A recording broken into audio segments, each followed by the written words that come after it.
What is up today? We're going to be doing Marco Rubio / Glenn Youngkin versus A.O.C. / Kamala Harris. Glenn Youngkin and Kamala Harris are VPs, not the main candidates.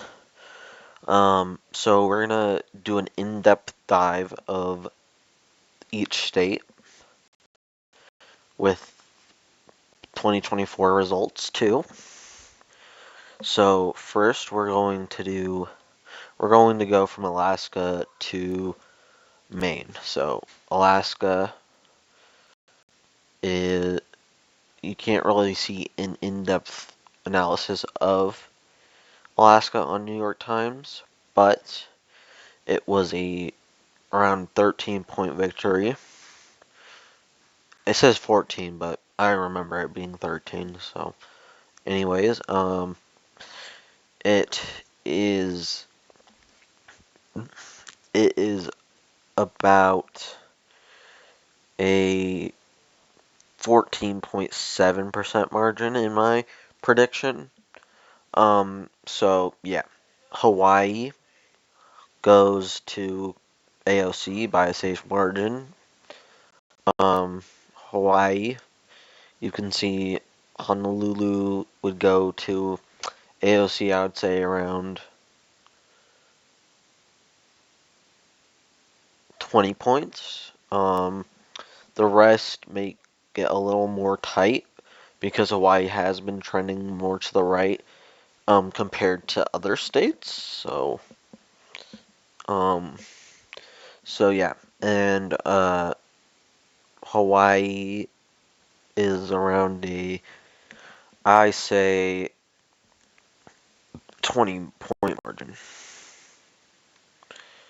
And then you have Washington, which would be safety.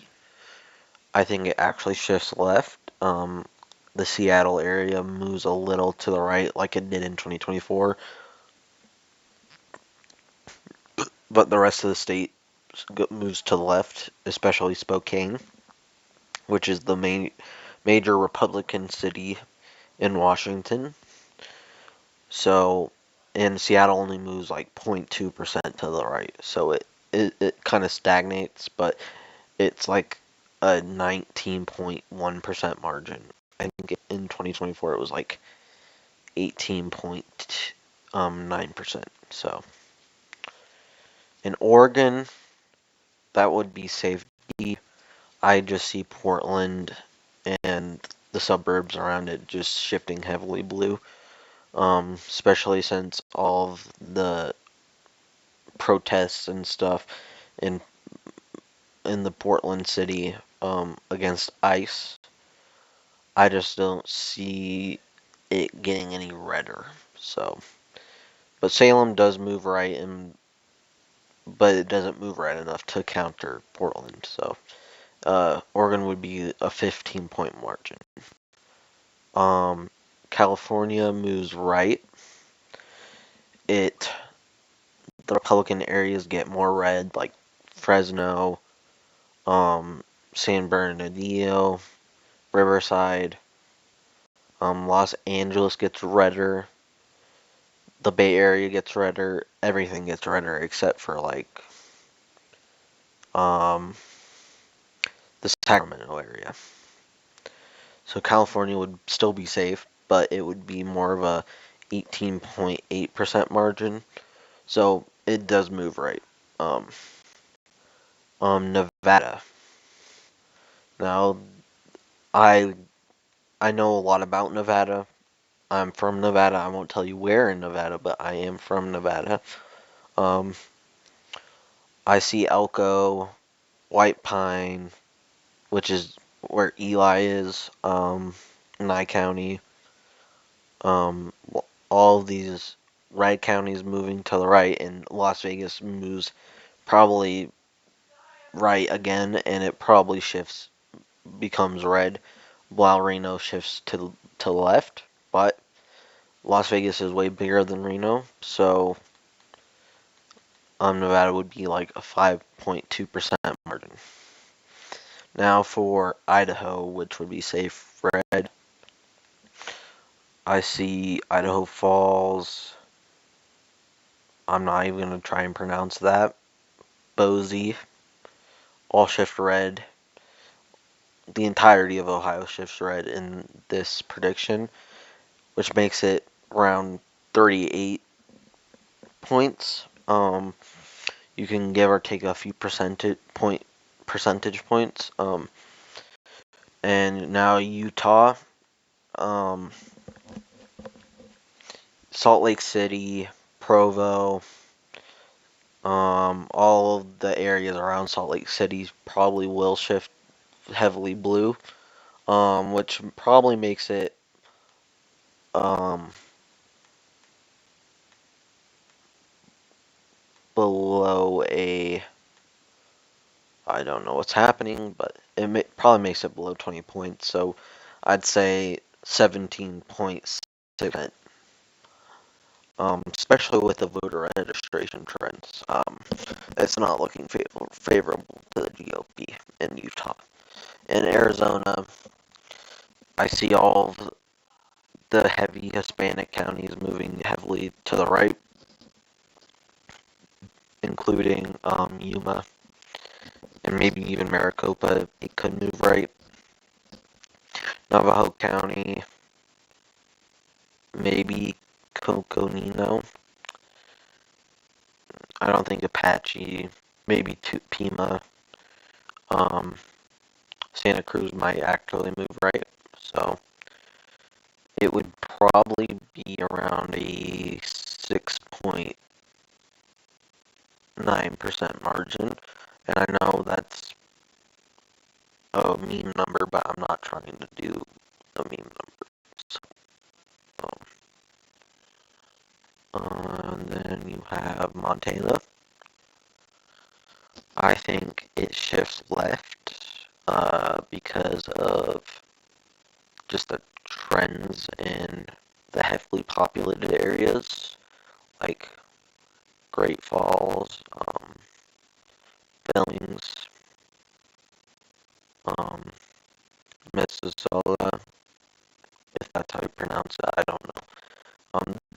I think it will move left just because of um, trends. So Montana would be 16.4%. Um, Wyoming probably moves right. Casper and Cheyenne probably trend to the right, and the rest of the states stays pretty stagnant. And Campbell County maybe even moves to the right. Just the heavily populated areas move to the right because Wyoming, I don't see ever becoming blue. So it'd probably be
It's